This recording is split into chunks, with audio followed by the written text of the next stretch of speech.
આજે આપણે બનાવીશું ઢોકળીનું શાક અને જીરા રાઈસ ભાત। જીરા રાઈસ ભાત બનાવવા માટે આપણે પહેલા પાણીનું આંધણ મૂકી દઈશું ભાત બનાવવા માટે। હવે આપણે ઢોકળીનું શાક બનાવવા માટે ટમેટા કટકા કરીને અને ડુંગળી લઈ લીધી છે, એ બેની આપણે ગ્રેવી બનાવીશું અને ભાત આપણે લઈ લીધા છે। ઢોકળીનું શાક બનાવવા માટે મેં ચણાનો લોટ લઈ લીધો છે અને પાણી લઈ લીધું છે। હવે આપણે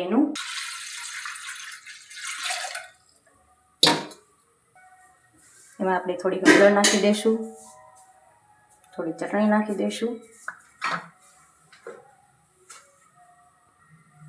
સ્વાદ પ્રમાણે મીઠું નાખી દઈશું અને એને થોડીક વાર આપણે ઉકળવા દઈશું પાણીને।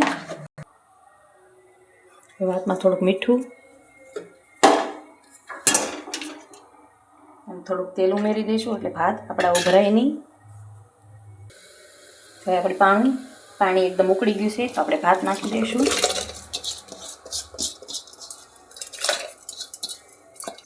હવે આપણું પાણી એકદમ સરસ ઉકળી ગયું છે। હવે ચણાનો લોટ નાખી દઈશું આમાં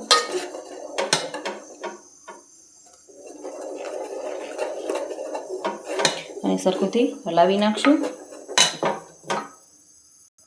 હવે સરખુંથી આપણે હલાવી નાખશું, સરસ રીતે મિક્સ કરી દઈશું। સરખુંથી મિક્સ કરી લઈશું અને માથે થોડીક તેલ નાખી દઈશું।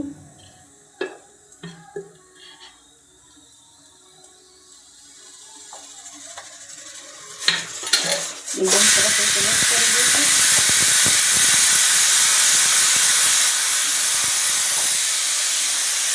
સરસ એકદમ મિક્સ થઈ ગયું છે। હવે આપણે ડીશ લઈને એમાં થોડું તેલ લગાવી લઈશું। આપણે ડીશમાં બધી ખીચું નાખી દેવું, સરસ રીતે આપણે ઢાળી દીધી છે એકદમ। હવે આપણે એને કટ કરી લઈશું।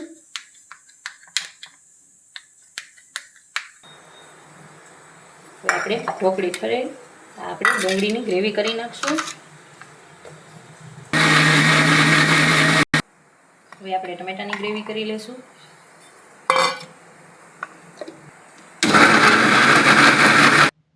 હવે આપણે ઢોકળીને કટ કરીને તૈયાર કરી લીધી છે। હવે આપણે એનો વઘાર કરવા માટે મેં 3 થી 4 પાવડા તેલ લીધું છે। આમાં તેલ જાજુ હોય તો જ સરસ શાક લાગે। આપણું તેલ આવી ગયું છે। આપણે રાઈ જીરું નાખીશું, થોડો ગરમ મસાલો નાખીશું, થોડું હિંગ નાખીશું અને લવિંગ અને તમાલપત્ર નાખીશું। હવે આપણે ટમેટાની ગ્રેવી નાખીશું અને હળવેથી લાવી નાખીશું।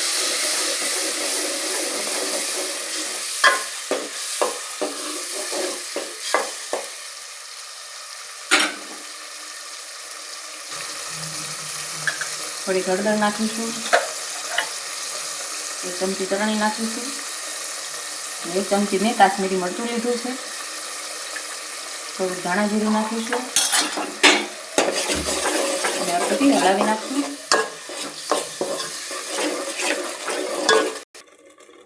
સ્વાદ પ્રમાણે મીઠું નાખીશું, આપણે ઢોકળીમાં નાખ્યું હતું એટલે આમાં ઓછું નાખીશું। હળવેથી હલાવીને થોડીક આપણે ખાંડના દાણા નાખીશું, સ્વાદ પ્રમાણે, તમારે ન નાખવું હોય તો ચાલે। હવે એકદમ સરસ તેલ ઉપર આવી ગયું છે તો હવે પાણી નાખી દઈશું।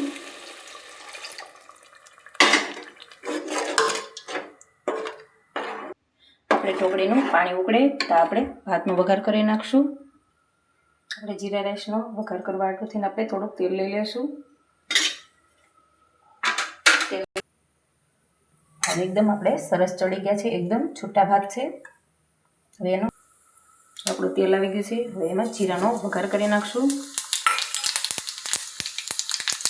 જીરાનો વઘાર કરીને આપણે ભાત ઉપર નાખી દઈશું। સરસ આપણો વઘાર થઈ ગયો છે,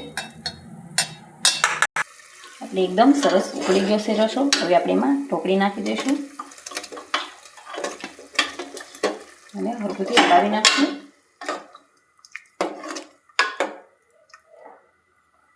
હવે એને થોડીક વાર આપણે ઉકળવા દઈશું.